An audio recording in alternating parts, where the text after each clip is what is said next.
Ayatollah খামেনির হত্যার প্রতিশোধ নিতে মরণ কামড় দিয়েছে ইরান। একের পর এক মিসাইল নিক্ষেপ করে তছনছ করছে ইসরায়েলের ভূখণ্ড, চূর্ণ বিচূর্ণ করে দিচ্ছে মধ্যপ্রাচ্যে থাকা আমেরিকার সামরিক ঘাঁটিগুলো। তাতে মার্কিন ইসরায়েল বুঝে গেছে তাদের পরাজয় নিশ্চিত। ফলে ইরানের সঙ্গে আলোচনার ইঙ্গিত দিয়ে পালানোর পথ খুঁজছে প্রেসিডেন্ট ডোনাল্ড ট্রাম্প।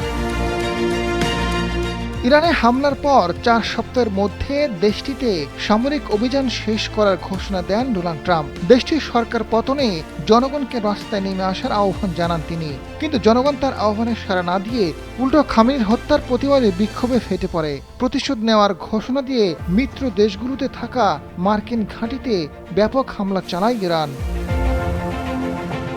মধ্যপ্রাচ্যের বিভিন্ন দেশে ইরানের হামলা প্রতিহত করতে যুক্তরাষ্ট্রকে বিপুল পরিমাণ মিসাইল ব্যবহার করতে হয়েছে। ইরানের অব্যাহত হামলার কারণে এসব মিসাইল ফুরিয়ে আসছে। ফলে আগামী কয়েকদিন পর থেকে তাদের হিসেব করে প্রতিরক্ষা মিসাইল ব্যবহার করতে হবে। মার্কিন সংবাদ মাধ্যম ওয়াশিংটন পোস্ট এমন প্রতিবেদন প্রকাশ করেছে। এরপর থেকেই নমনীয় হতে থাকেন ডোনাল্ড ট্রাম্প। শুক্রবার যুদ্ধ বন্ধে ইরানকে নিঃশর্ত আত্মসমর্পণের আহ্বান জানিয়েছেন মার্কিন প্রেসিডেন্ট। তাদের পছন্দ অনুযায়ী নেতা নির্বাচন করে ইরানকে পুনর্গঠনে সহায়তা করার প্রতিশ্রুতি দেন এবং আলোচনার ইঙ্গিত দেন। তবে ইরান ঘোষণা দেয় রমজান মাসে শয়তানের সঙ্গে কোনো আলোচনা হবে না।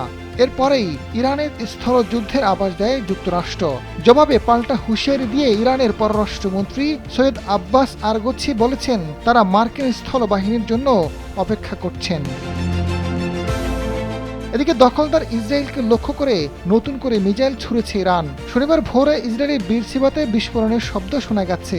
এমন পরিস্থিতিতে মার্কিন ইসরায়েল বুঝে গেছে তাদের পরাজয় নিশ্চিত। এখন যুদ্ধ বন্ধ করে পালানোর বাহানা খুঁজছে তারা। ট্রাম্প এর মধ্যে জানিয়েছেন ইরানের গণতান্ত্রিক হওয়ার দরকার নেই, ধর্মীয় নেতাতেও তার সমস্যা নেই, শুধুমাত্র ইসরায়েল ও যুক্তরাষ্ট্রকে সম্মান জানালে হবে। শুক্রবার মার্কিন সংবাদ মাধ্যম সিএনএনকে এমনটা জানান ট্রাম্প।